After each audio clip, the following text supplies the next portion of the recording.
Todo es de mi Cristo, poder puede decirlo con nosotros.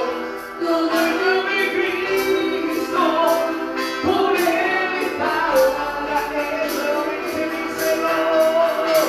Todo es de mi Cristo, por Él Cristo.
hacia la gloria, todos juntos. Y hacia la gloria,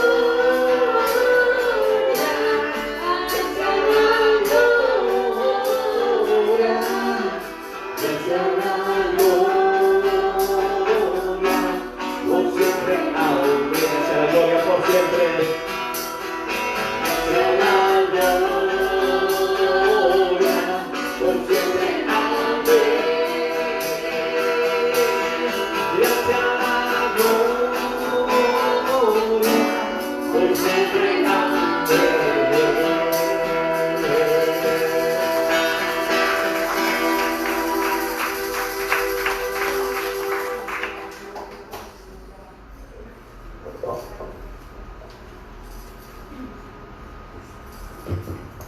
A Él sea la gloria, amén.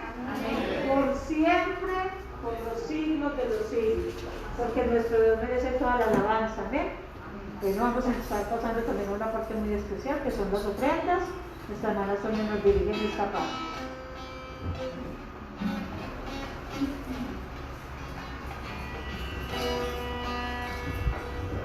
Que le ayudamos a estar orando para que el Señor sea el que siga bendiciendo. Soberano Dios y Padre celestial, te adoramos y te exaltamos en esta hora, Señor. Gracias te damos, Señor, por la nueva oportunidad que nos brinda de estar en tu casa.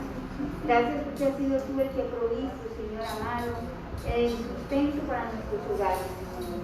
Padre, permítenos, Señor amado, así como Abraham dispuso en su corazón, Señor amado, darte lo que tú le dabas, que nosotros también podamos dar de lo que tú nos das. Padre, bendice tu parte, bendice la nuestra, para la gloria de tu nombre, Señor. Y que seas tú el que siga abriendo puertas a aquellos que no tienen empleo, amado Dios. Te lo pedimos en esta hora y te damos gracias, Señor. Amén.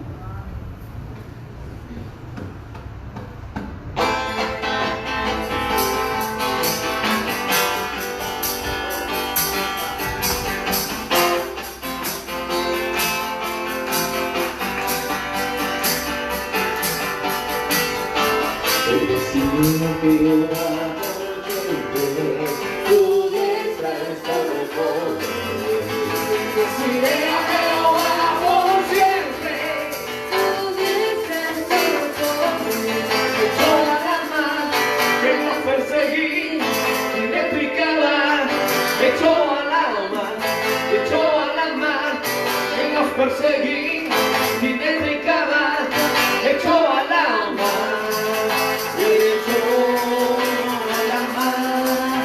Los carros del faraón,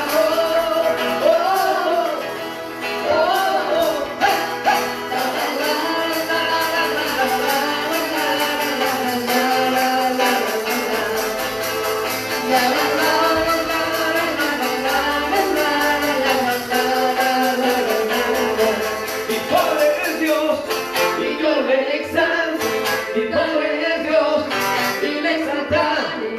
Mi Padre es Dios y yo le exalto. Mi Padre es Dios y le exaltaré. Yo echó a la mar los carros del faraón.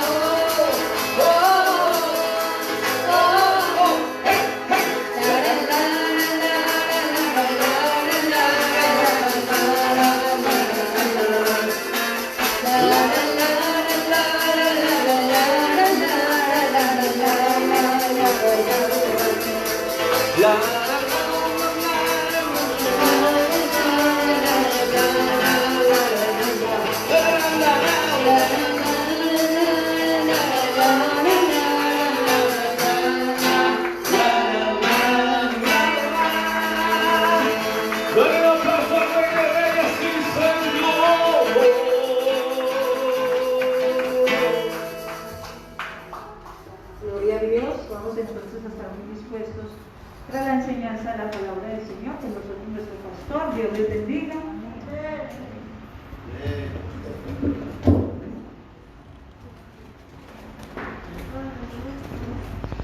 Dios les bendiga nuevamente.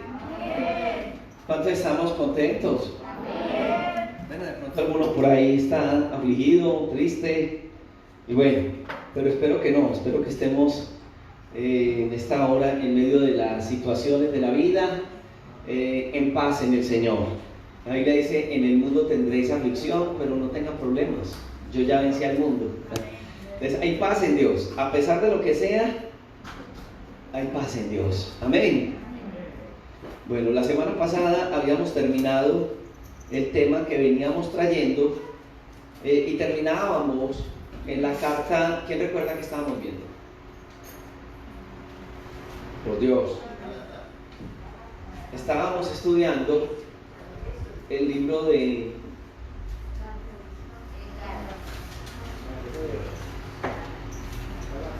Gálatas. Realmente habíamos visto era la parte final del libro de Gálatas, ¿cierto? Y bueno, yo estaba como meditando en estos días y diciendo: bueno, Señor, ¿qué podríamos, dentro de lo que nos estás enseñando, qué podemos entender de tus principios y cómo empezamos a aplicar esos grandes principios que tú tienes a través de tu palabra? Y así es que, meditando en las cosas del Señor, vamos a empezar a estudiar principios de nuestra vida en el libro de Romanos. ¿Se acuerda que les había quedado en algún momento, hace unos meses antes de la pandemia, que íbamos a estudiar Romanos? Que era muy importante entender los principios que Dios nos da a través de Romanos. En Romanos nosotros vamos a encontrar mucho concepto doctrinal, nos vamos a tener que quedar aquí un buen tiempo, porque vamos a aprender principios muy especiales de la palabra de Dios. Para hacerlo, yo quiero que usted vaya conmigo al libro de Romanos. No es posible estudiar la Biblia sin la Biblia, ¿cierto? No habría lógica. Les conté hace un tiempo a los hermanos que me invitaron a una reunión de gente de negocios y me decían: necesitamos que traigas el testimonio de lo que Dios ha hecho en tu vida, pero cuéntanos de Dios sin la Biblia. Habla de Dios sin la Biblia. Y yo: pero Dios mío, si la revelación de Dios al hombre. Hable de Dios sin Dios. ¿Cómo hablo de Dios sin la palabra de Dios? Es un poco complicado. Mínimo la tengo que recitar, mínimo tengo que ir a los conceptos de las Sagradas Escrituras. Muy bien, entonces podríamos mirar en esta hora en la carta del apóstol Pablo a los hermanos que están en Roma, cómo va a presentar el Evangelio como el Evangelio de Dios. ¿De dónde vienen estas buenas noticias? Era usual que en la época en Roma, en la época en que el Señor Jesucristo aparece en escena, cuando nacía un hijo del César, cuando había unas noticias nuevas, entonces que ellos mandaran mensajeros por todo el imperio, y ellos venían por todo el imperio diciéndole a la gente, pues, en sus labios venían expresando buenas nuevas, y esas buenas nuevas eran buenas noticias. Y entonces ya en las buenas noticias decía el mensaje. En el caso de las buenas nuevas de salvación, encontramos que estaba anunciando los ángeles y decían: buenas nuevas, os ha nacido un Salvador, ¿cierto? Buenas noticias. Entonces las buenas nuevas son las buenas noticias. El Evangelio que nosotros conocemos hoy, o el término que conocemos hoy como Evangelio, son las buenas noticias, y en el caso de nosotros son las buenas nuevas de salvación. Entonces el concepto de buenas nuevas o de Evangelio es un concepto que lo manejamos mucho hoy los cristianos, pero en el Imperio Romano sencillamente estaba hablando acerca de salvación, que llegaron las buenas nuevas. Muy bien, entonces estamos mirando que nos va a hablar de las buenas nuevas que nos trae el Señor. ¿En dónde es que esta carta la escribe el apóstol Pablo estando en Corinto?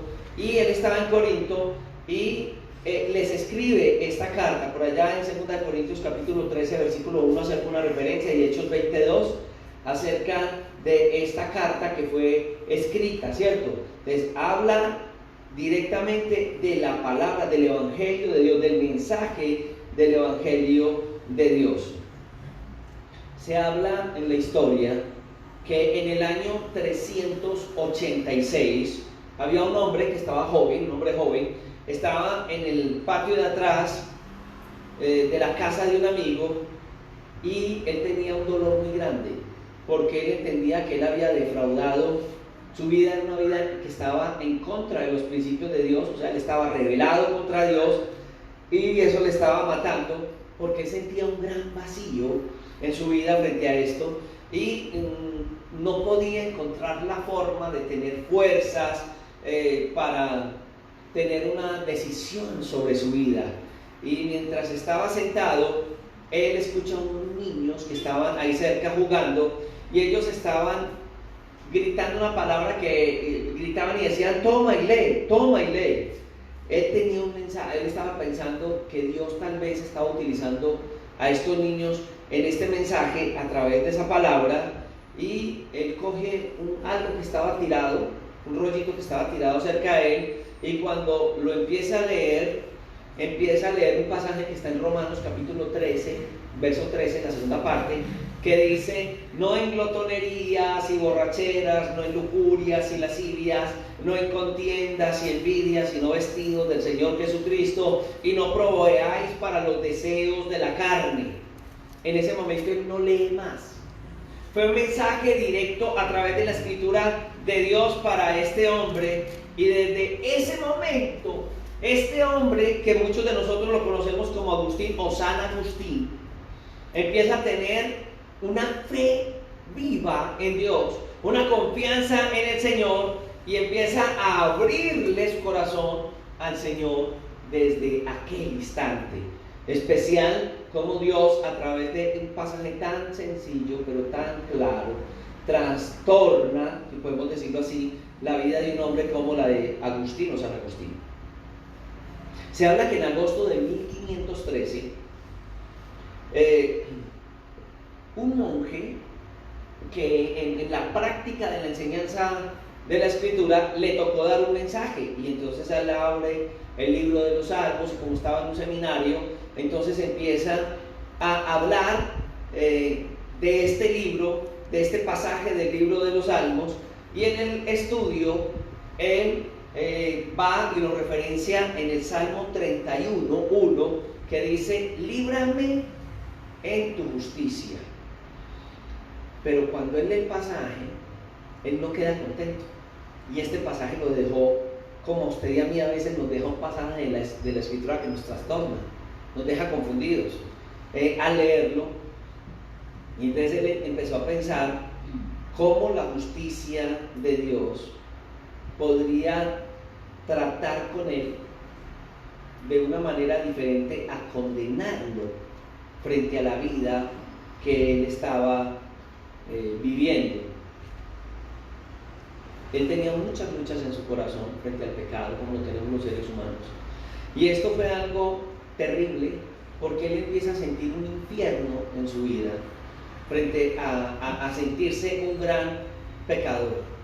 Y cuando él estaba en esa dificultad tan grande, estoy hablando de Martín Lutero, el Señor le permite ir al libro de Romanos, en el capítulo 1, en el verso 17, donde está hablando acerca del Evangelio. Dice que en el Evangelio la justicia de Dios se revela por fe y para fe, como está escrito: mas el justo por la fe vivirá.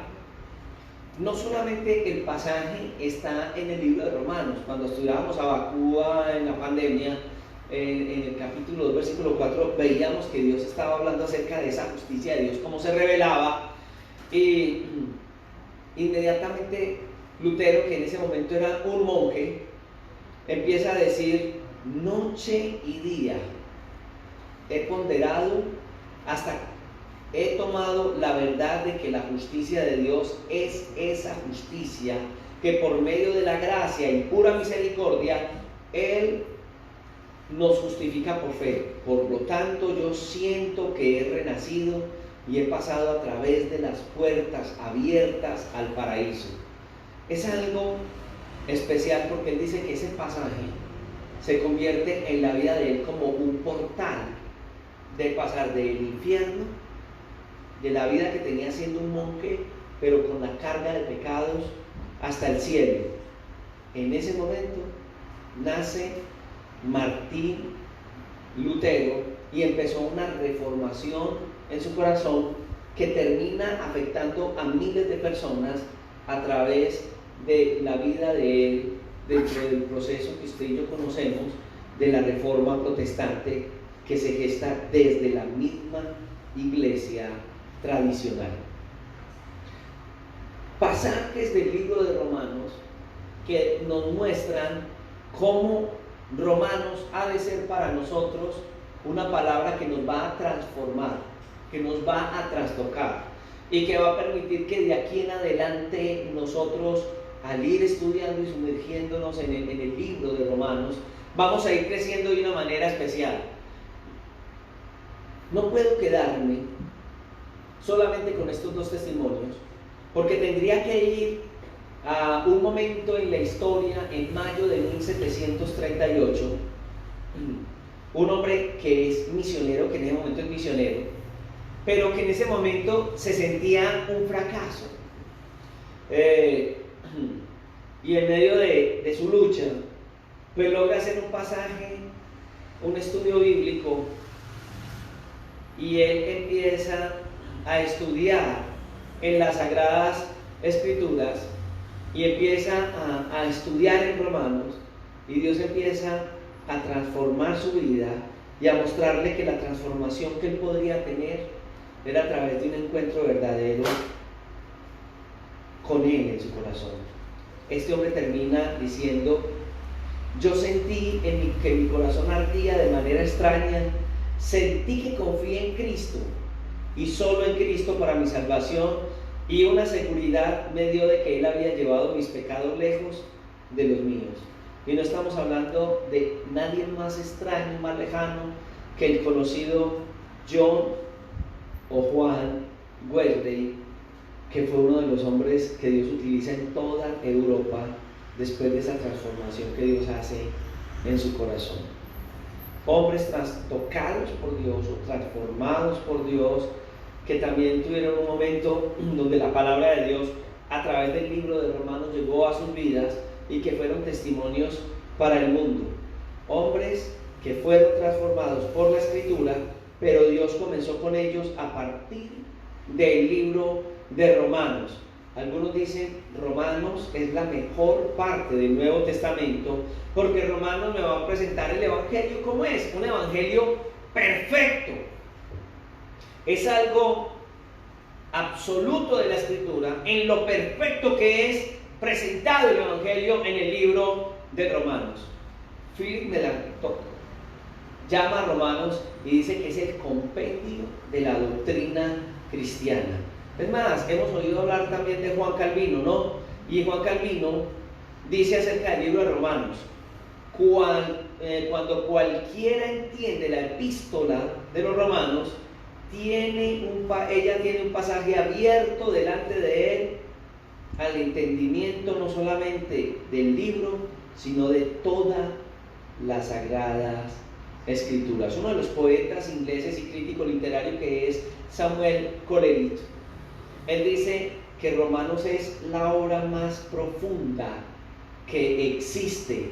Y hay otros teólogos, como por ejemplo Frédéric Godet, que es un teólogo suizo del siglo XIX, y él le dice al libro de Romanos la catedral de la fe cristiana. Muchos otros hombres como Campbell Morgan, Richard Lenski y otros que han sido en su vida transformados, y yo no quiero aquí decir, vea, aquel hombre tan importante habló de Romanos eso, y es importante porque este hombre dijo eso, sino que es la vida de esos hombres fueron tan transformadas, y lo importante no es, entre comillas, perdonen lo que voy a decir, la vida del hombre como tal, sino lo que Dios a través del libro de Romanos pudo hacer en hombres tan especiales.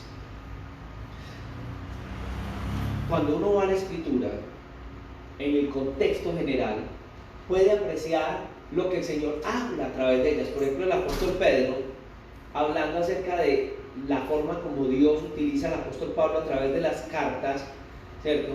Nosotros podemos mirar cómo el apóstol Pedro ve estas cartas que escribe el apóstol Pablo y hace una reseña de los escritos del apóstol Pablo. Lo enseñé hace algunos días y por eso quiero volver a segunda de Pedro, capítulo 3, versículo 15 y 16. Segunda de Pedro 3, 15 y 16, que nos dice: y tener entendido que la paciencia de nuestro Señor es para salvación, como también nuestro amado hermano Pablo, según la sabiduría que le ha sido dada, os ha escrito, casi en todas sus epístolas, hablando de ellas, de estas cosas, entre las cuales hay algunas difíciles de entender, las cuales los indoctos e inconstantes tuercen, como también las otras escrituras, para su propia perdición.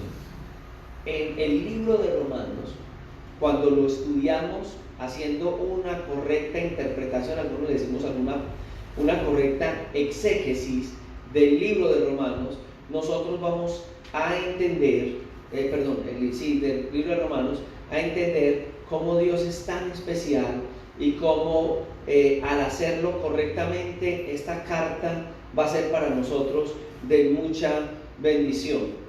¿Por qué? Porque la esencia del Evangelio está escrita ahí.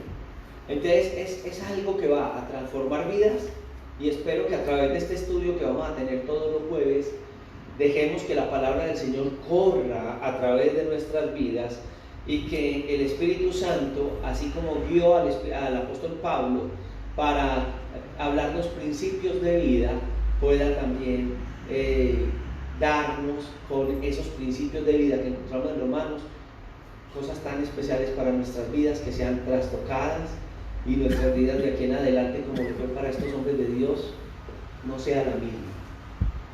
Que usted y yo no seamos las mismas personas que hemos podido ser. Tal vez han habido cambios en nosotros, pero hay un momento en la vida del creyente que hay un toque de Dios tan especial, que ese toque transforma nuestra manera de pensar y de actuar.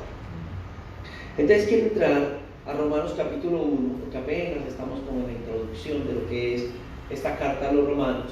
En el verso 1, donde nos dice la escritura: Pablo, siervo de Jesucristo, llamado a ser apóstol, apartado para el evangelio de Dios. Lo primero que yo voy a mirar es que esto lo escribe el Señor a través de un hombre llamado Pablo. Ya sabemos que Pablo viene de ser Saulo de Tarso, y que nosotros conocemos la historia en Hechos de los Apóstoles, casi que desde el capítulo 8 hasta el capítulo 28. Vamos a mirar la vida de Pablo en el capítulo 1 y 2 del libro de Gálatas, que ya lo hemos estudiado, y en segunda de Corintios, por allá en el capítulo 11 y 12, donde él va a hablar acerca de cómo fue ese llamado de Dios y los padecimientos que logró vivir cuando la fe ha llegado a su vida. Entonces aquí nosotros nos damos cuenta de que hay algo especial que sucede con él. Dios utiliza al apóstol Pablo para escribir esta carta a los romanos desde Corinto, en su tercer viaje misionero. En ese momento era el invierno en aquel lugar, y él lo va a hacer. Hechos capítulo 20, si quieres vas conmigo ya mismo, Hechos capítulo 20, versículo 2 y 3. Nos va a dar alusión a esta palabra que estamos mirando. Dice: después que cesó el alboroto, llamó Pablo a los discípulos, y habiendo exhortado y abrazado, se despidió y salió a ir a Macedonia. Y después de recorrer aquellas regiones y de exhortarles con abundancia de palabra, llega a Grecia, y después de haber estado allí 3 meses, y siendo puestas las acechanzas por los judíos, para cuando se embarcase para Siria, tomó la decisión de volver por Macedonia. Muy bien, y cuando ya vamos a mirar Romanos capítulo 16, en el versículo 1, ya al final del libro de Romanos 16, uno dice: os recomiendo además nuestra hermana Febe, la cual es diaconisa en la iglesia de Cencrea. Muy bien.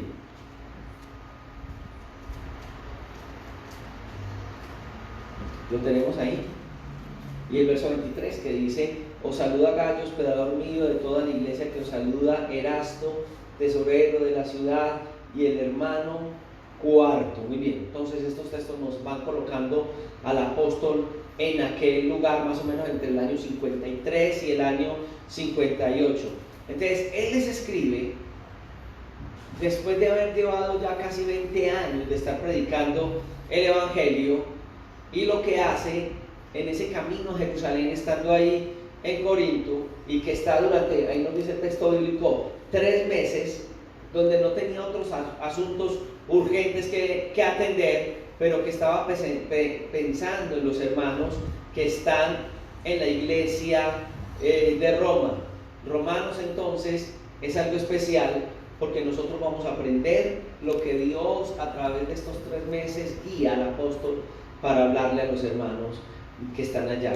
El texto bíblico nos dice: Pablo, siervo de Jesucristo, ¿cierto? Llamado a ser apóstol, apartado para el evangelio. Entonces estamos hablando de varias cosas. La primera es que Pablo reconoce que él, la posición que tiene, y lo veíamos en estos días cuando hablamos de apostolado, no más de tener ahí, pero él sentía que era simplemente un siervo, no se daba un rango.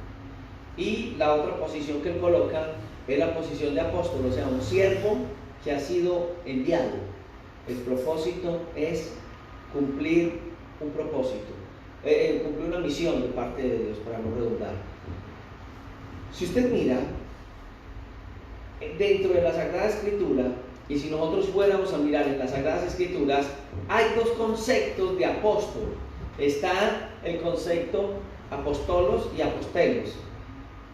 El concepto que la Sagrada Escritura da a los 12 apóstoles, incluyendo a Pablo, es un concepto en donde la doctrina Jesús la basea en ellos.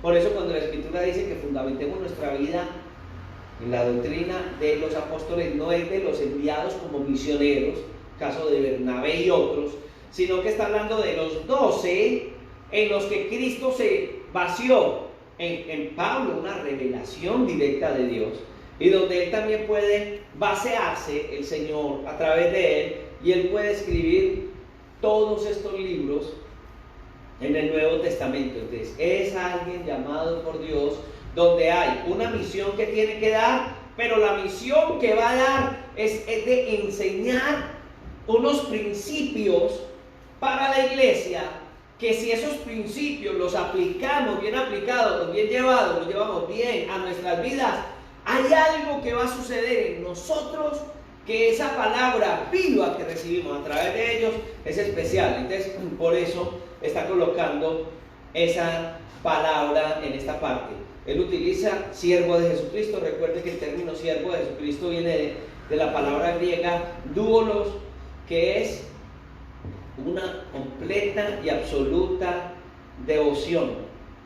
Una completa devoción, y que esa completa devoción era una devoción de esclavo, devoción de siervo. O sea, era una total consagración a su amo. Y lo que estamos viendo es que Pablo declara en esta palabra de que él está como una completa devoción a Dios como su amo. Hermanos, si nosotros alcanzáramos a entender el mensaje que Dios nos ha dado, nuestras vidas serían de una completa devoción a Dios. A mí me asombra mirar en el camino de la vida personajes que han pasado alrededor de nosotros. Usted y yo conocemos políticos que sus vidas son consagradas a la política. Yo he visto en la historia de nuestro país gente que no descansa, no duerme. Usted lo ha notado en esta pandemia. Políticos que se acostumbran para su finca y desde allá se metieron como en la cueva de Adulán, raro. Ayer me llamaba la atención porque escuchaba a un ministro del Evangelio que decía: aquí desde mi refugio, desde esta cueva en donde estoy, no ha salido de por allá de un lugar donde se metió, empezó la pandemia, y maneja la iglesia por medios de comunicación. entregaron local, entregaron todo, la gente anda como loquita buscando donde congregarse, y le saluda y decía: aquí estoy desde mi refugio. Y uno decía, pero si hay gente que está, por ejemplo, en el campo de la política, que no tiene nada que ver con Dios, y los ve uno trabajando por los pueblos, por las necesidades, llevando mercados, visitándolos, en los momentos más duros de la pandemia, saliendo a las calles con grupos musicales a animar a la gente, y algunos son solo políticos, no tenían el valor agregado de la fe. Y uno decía, Dios mío, y nosotros que hemos recibido un evangelio transformador en la cueva de Adulán. No de Adulán, yo diría más bien como Elías, que se va para la cueva y el Señor le dice ¿qué hay que hacer? ¿Qué tiene que hacer Dios en esa cueva? Mover, sacudir la tierra, que haya un gran terremoto para poder que entendamos los propósitos de Dios para nuestra vida. Creo que en ese sentido muchos cristianos están hoy en la cueva, encerrados, intentando sobrevivir, intentando comer alimento físico, pero el alimento espiritual lo han perdido, pero la relación con Dios la han perdido. Pablo declara que su vida fue para Dios. Hermano, cuando nosotros tenemos la vida, entendemos eso, nos convertimos en siervos de Jesucristo. ¿Lo logramos entender? No hay afán para la obra de Dios. Admiraban esta semana algunos hermanos que salimos por allá a las calles de Sabaneta y veían los hermanos que han ido por otros, dispuestos a llegar a la casa a las 11 de la noche, a las que no vivan por acá, en barrios a una hora y media. Preguntaba uno de los hermanos, ¿y usted qué? No, yo en una hora y media llego a la casa. Hora y media. Y se fue tardísimo. No fue de los últimos hermanos que salió.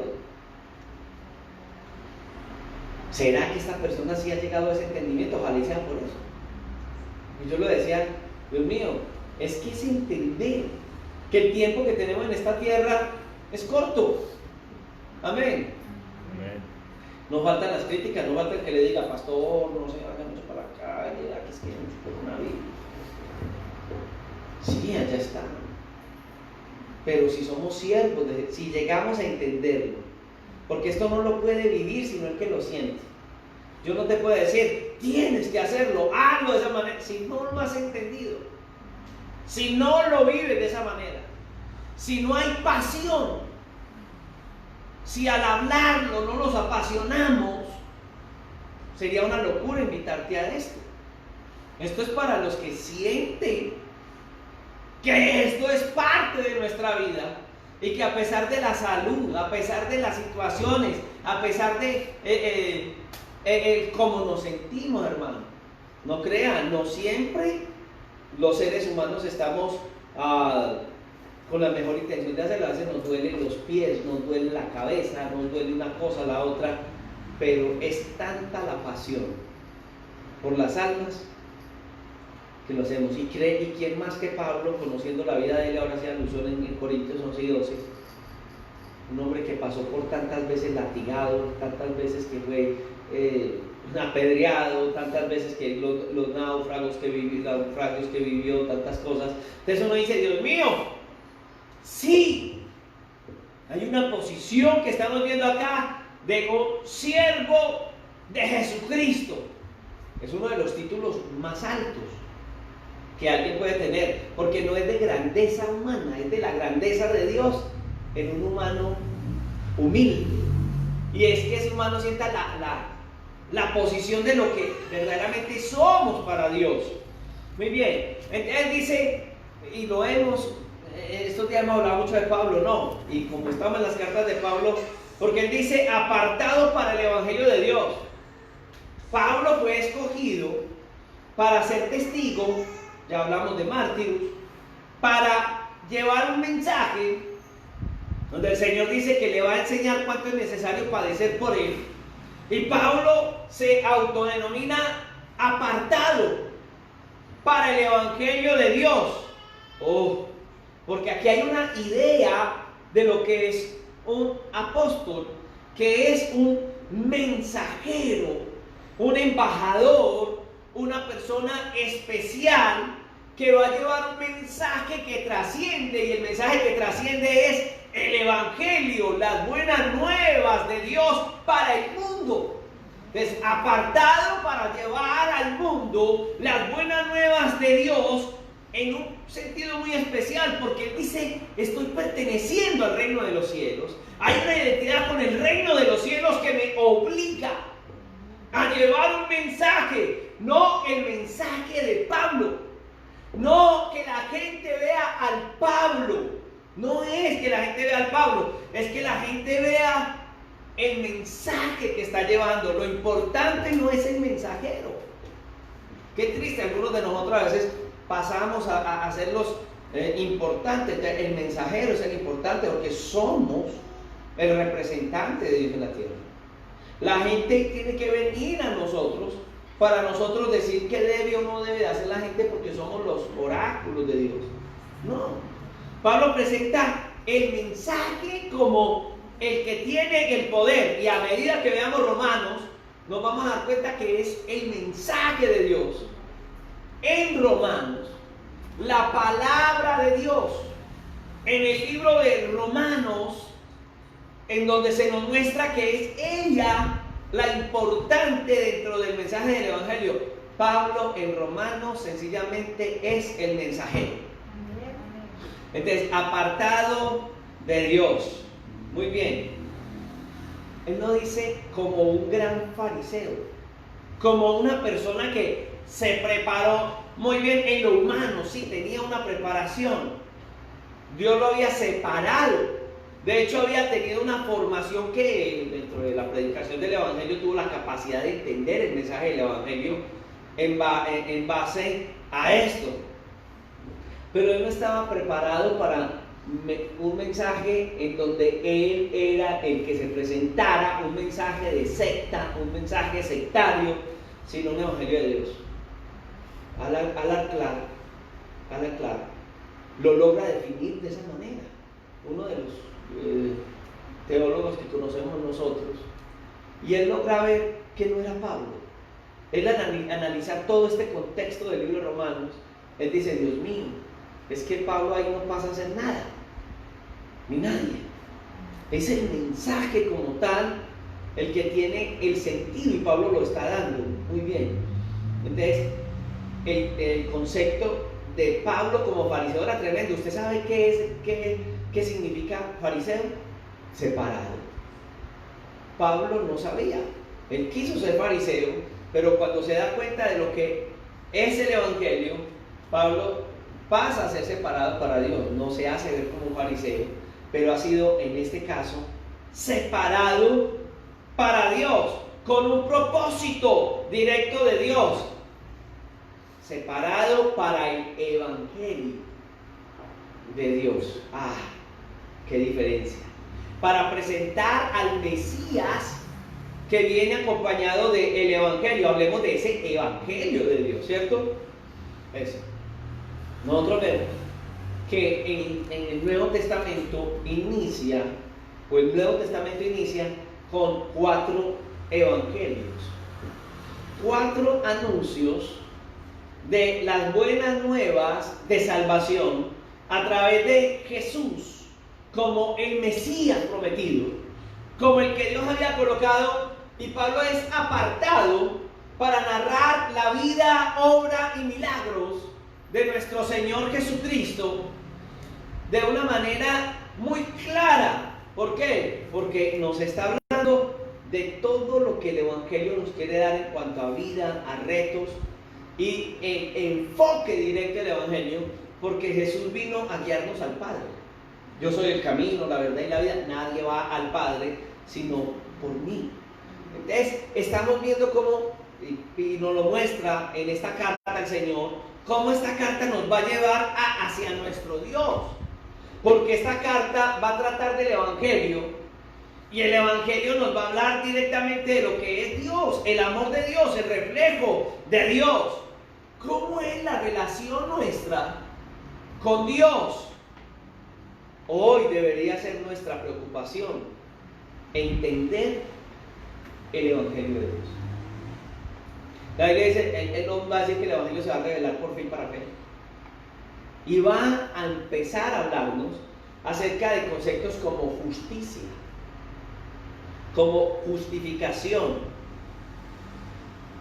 Pero cuando nos está hablando de esto, nos está hablando de Dios como tal. Y dice, apartado para el Evangelio de Dios. Cuando miramos en este libro de Romanos el concepto de Dios, vamos a encontrar que el Señor utiliza en el apóstol Pablo 155 veces el término Dios. O sea que una palabra de cada 46 nos está hablando de este concepto. Es mucho más grande que lo que vamos a encontrar en cualquier libro del Nuevo Testamento. Muy bien. ¿Sabe cuántas veces aparece la palabra ley en Romanos? En el libro de Romanos aparece 72 veces. La palabra Cristo va a aparecer 65 veces. La palabra pecado 48. La palabra Señor 43. Y la palabra fe 40. Entonces, estamos viendo que este libro, que habla tan ampliamente del término Dios, 153 veces por encima de cualquier término, nos está diciendo que este libro es un libro donde va a honrarse y a glorificarse directamente a Dios. Vamos a encontrar en Romanos muchas palabras especiales, como por ejemplo vamos a aprender qué es la ley, el pecado, la gracia, la fe, la justicia, la carne y el espíritu.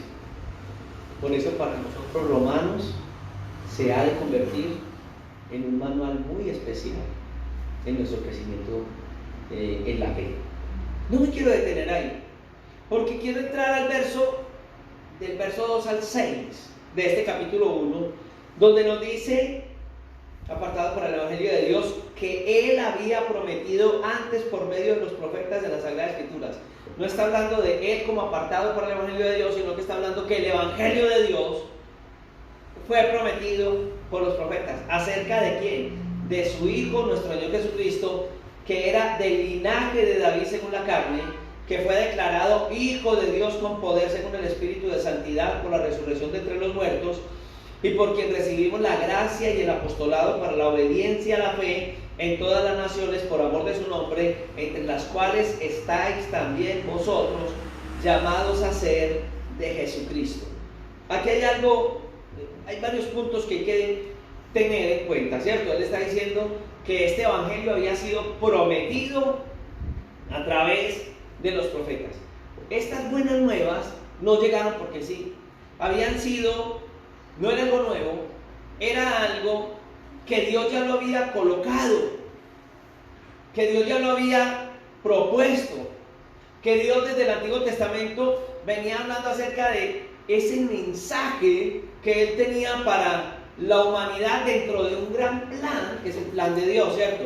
Y el plan de Dios se centra especialmente si usted va a mirar las Sagradas Escrituras de Génesis, Apocalipsis, va a encontrar que desde el comienzo de la Biblia ya estaba planteada la salvación a través de Jesús.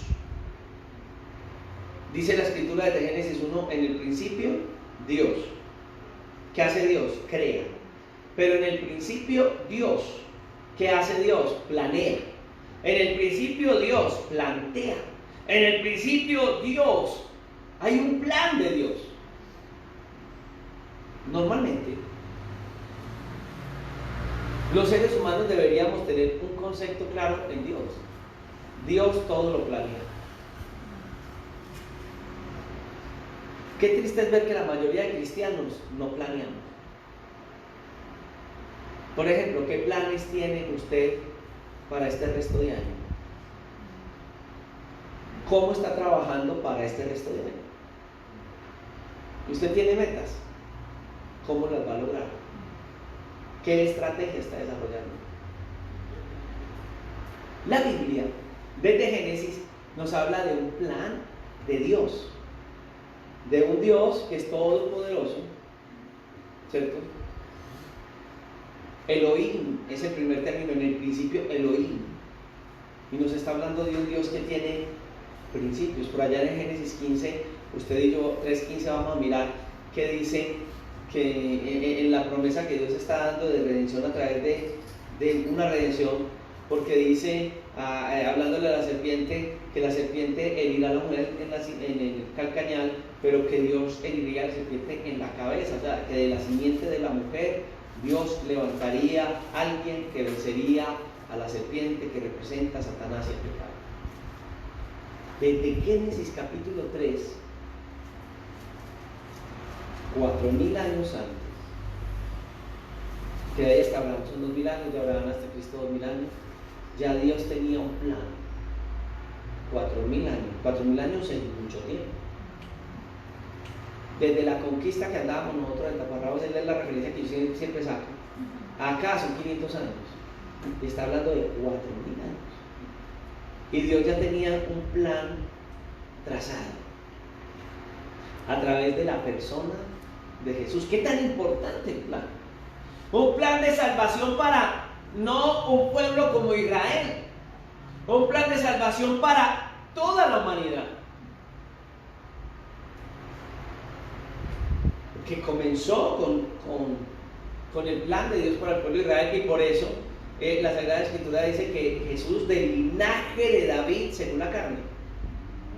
Aún dentro de toda esa genealogía, ese proceso que se estaba dando, Dios tenía declarado a Jesús con algo especial, porque es hijo de Dios, declarado hijo de Dios, nacido entre los hombres. Pero hay una evidencia en este texto de la deidad de Jesús, y habla de la resurrección de entre los muertos. Jesús declarado hijo de Dios con tanto poder que ha de resucitar entre los muertos. Y al hacer las referencias de allá, el hombre estaba atado por el pecado. No puede el hombre vencer el pecado, no puede el hombre vencer la muerte. Sin embargo, Jesús vence la muerte porque es hijo de Dios. Y porque al ser hijo de Dios puede levantarse entre los muertos. Y la Escritura dice: ¿dónde está, muerte, tu sepulcro? ¿Dónde está, muerte, tu victoria? ¿Dónde está, sepulcro, tu aguijón? Creo que muerte, tu aguijón, perdón, sí. Muy bien.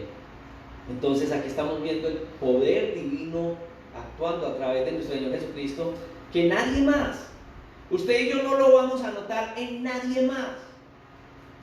Él se levanta por su propio poder. Por eso en Juan 2:19 el Señor dice que destruid este templo y en 3 días lo levantaré, queriendo hablar, y dice el texto, sigue diciendo, acerca de su muerte y de su resurrección. Jesús, como hijo de Dios, declarado antes de su resurrección, pero que se ha levantado con poder para vencer la muerte. La muerte que tenía hasta Cristo, el poder hacia nosotros.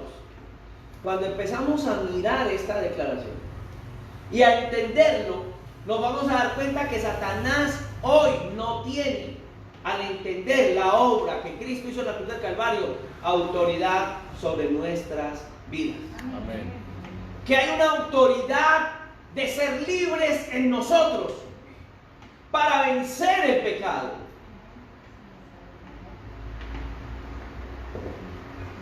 En el camino de la fe, uno encuentra personas que se declaran impotentes al pecado. Entonces uno escucha personas que dicen: no soy capaz, no quiero más, el pecado me está venciendo.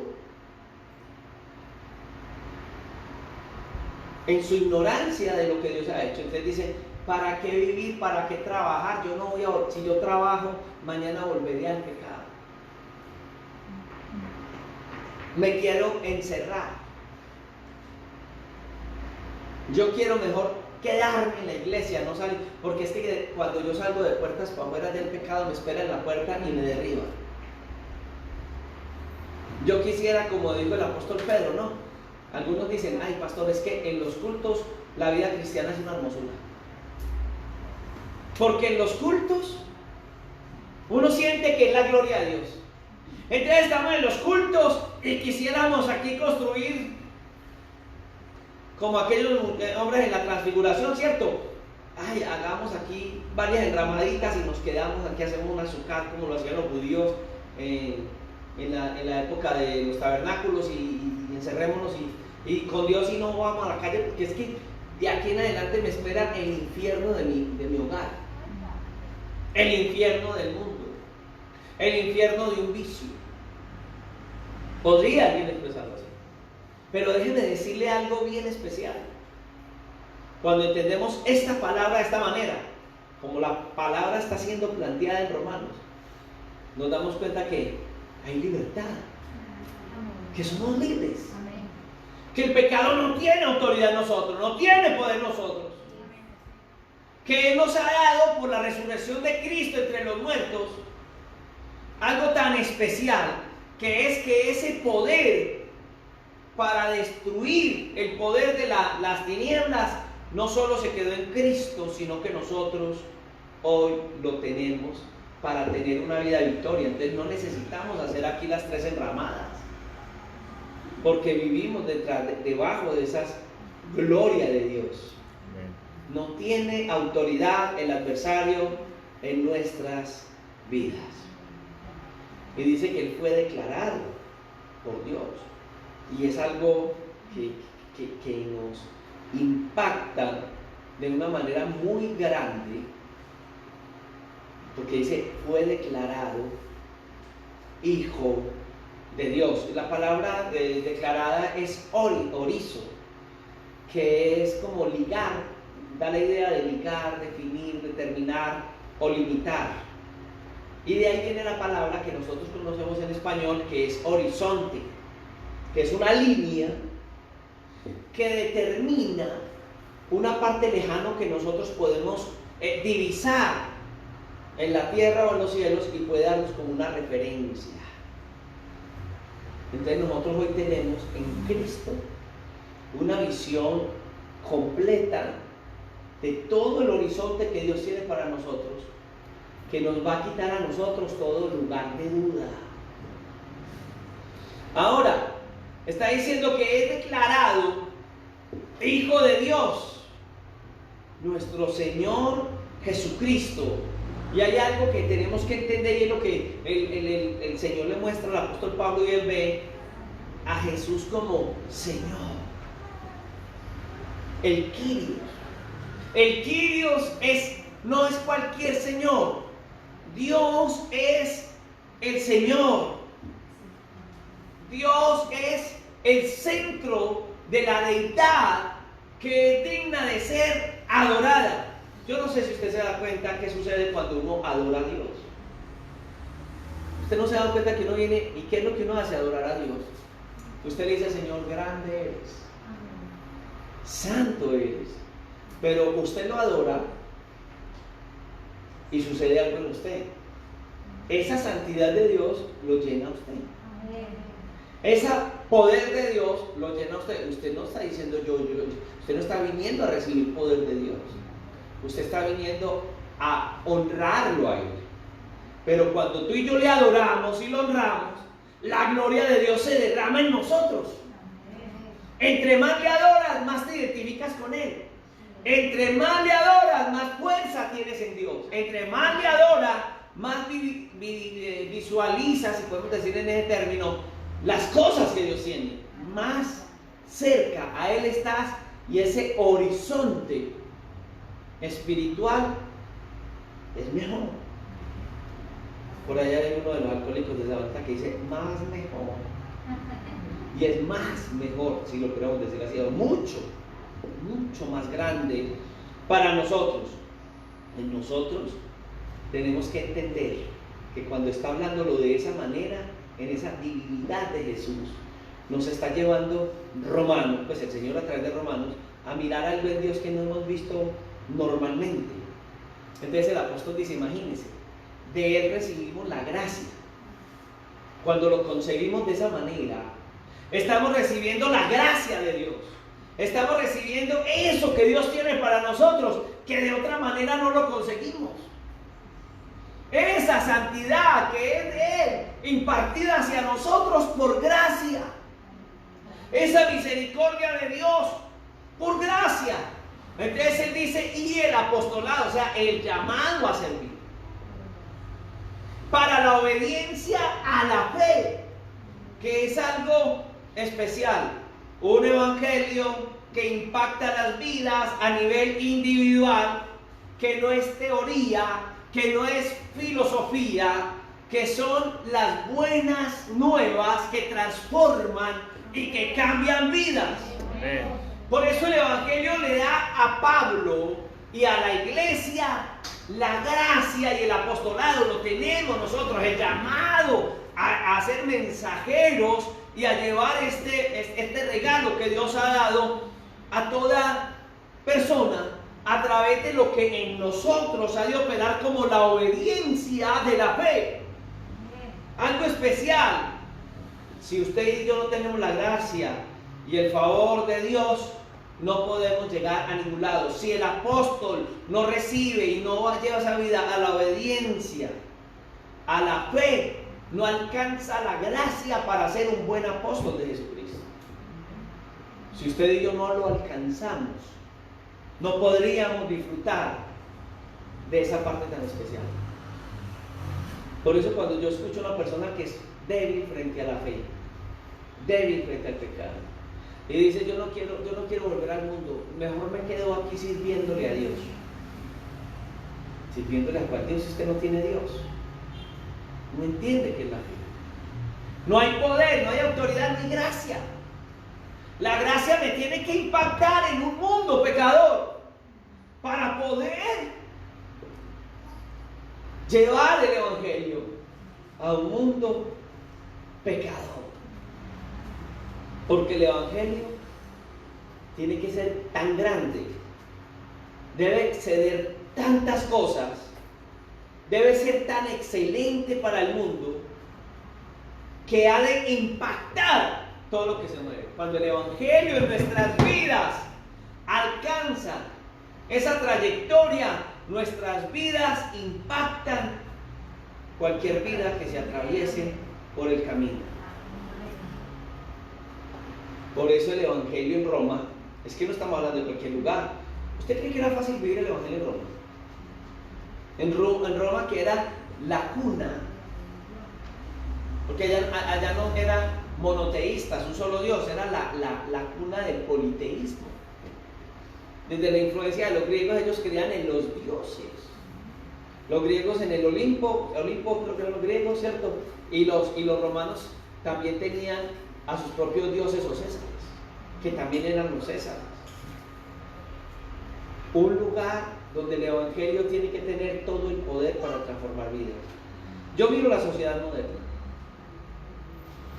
Si no se levanta una iglesia hoy en el mundo poderosa, el mundo no va a ser trastocado.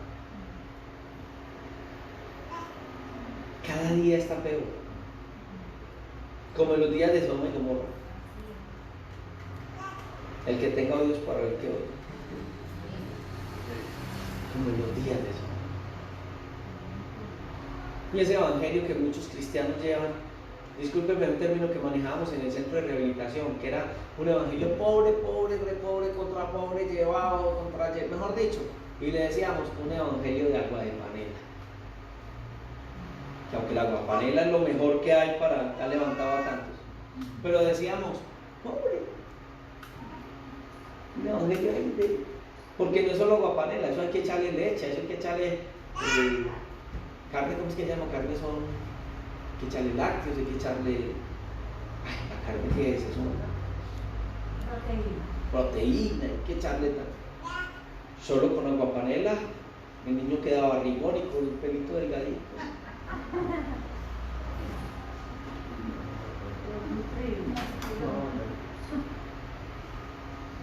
Necesitamos que el evangelio trastoque vidas. Necesitamos que el evangelio trastoque nuestra vida. Necesitamos que el evangelio nos transforme y que toda persona que nos vea a Cristo reflejado en cada acto. De lo contrario, el evangelio que tenemos hoy es un evangelio que no es evangelio.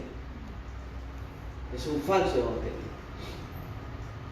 El evangelio de poder es un evangelio de Cristo, de Mesías. Un evangelio que transforma, que cambia, que llena. Cuando Cristo llena nuestras vidas no hace falta nada. He notado que en las sociedades se habla mucho de transformación. Hoy estábamos reunidos con nuestro alcalde y estábamos con un misionero y hablamos de la transformación de nuestros pueblos. Pero hay una realidad. Se puede mejorar el sistema de transporte,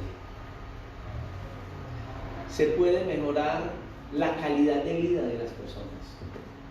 Hablando con el alcalde decía, el problema de aquí, aunque hay pobres, Sabaneta en general, en estadística, no es la pobreza, pero la pobreza más grande la puede tener una persona de estrato 6, que es tan pobre, tan pobre, tan pobre que se suicida. Sí, hay miseria en las vidas. Vivimos en una sociedad hambrienta de Dios. Pero qué triste que la gente muera de hambre por Dios al lado nuestro, porque posiblemente nosotros también estamos muriendo por Dios. No hemos entendido el Evangelio. Los jueves vamos a crecer, hoy solo hemos introducido los primeros versos de esta carta que para nosotros va a ser de victoria, espero. Amén, amén. Espero. Porque es donde usted está. Ahí, donde usted está sencillo. No toma una decisión frente a Dios en esta noche. Yo creo que Dios nos ha hablado, a pesar de que apenas estamos introduciéndonos en nosotros. ¿Y por qué no le dice al Señor, yo no quiero ser igual? Señor, si Agustín fue transformado, si Lutero fue transformado, monje, tradicionalista, pero fue transformado y transformado, porque yo no quiero ser alguien más en la banca de una iglesia. Yo no quiero ser alguien más en la historia de una iglesia. Hazme un instrumento tuyo. Gracias, Señor, porque ese es mi desafío como persona. Yo no quiero pasar por esta tierra y ya. Ayúdame, Señor, a que haya una huella tuya a través de mi vida, no una huella mía a través de tu vida, sino una huella tuya a través de mi vida. Y que al entregar, Señor, mi último suspiro, pueda decirte, he terminado, he peleado la batalla, he peleado la buena batalla de la fe. Ayúdanos, Dios. Permite que este nuestro deseo se cumpla. Y en este lugar donde nos has colocado aquí en Sabaneta, podamos, Señor, al menos ver el comienzo de un desarrollo grande de tu Evangelio en este pueblo, Señor, que tanto te necesita. Danos visión para poder ser buenos siervos tuyos. Ayúdanos a morir a ideales personales, a huir de las tentaciones y poder ser todos nosotros siervos fieles. Gracias por la lucha. Yo no sé qué está pasando en el corazón y en la mente de mis hermanos. A pesar de que me has hablado a mí en esta noche, también a mis hermanos les has hablado y tal vez cosas que yo ni me imagino. Gracias por hablar utilizando estos labios, Señor. Utiliza estos labios, Señor, por tu misericordia, con tu palabra, que es la más importante en esta noche y en este lugar. Gracias por los amigos que nos ven a través del internet. Gracias por la iglesia que ha llegado en esta noche a este lugar. Síguete manifestando y glorificando en el nombre de Jesús. ¿Cuánto le damos gracias a Dios? Podemos dar un aplauso al Señor.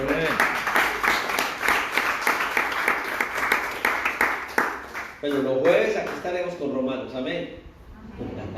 Y los domingos estaremos a las 10 con qué libro.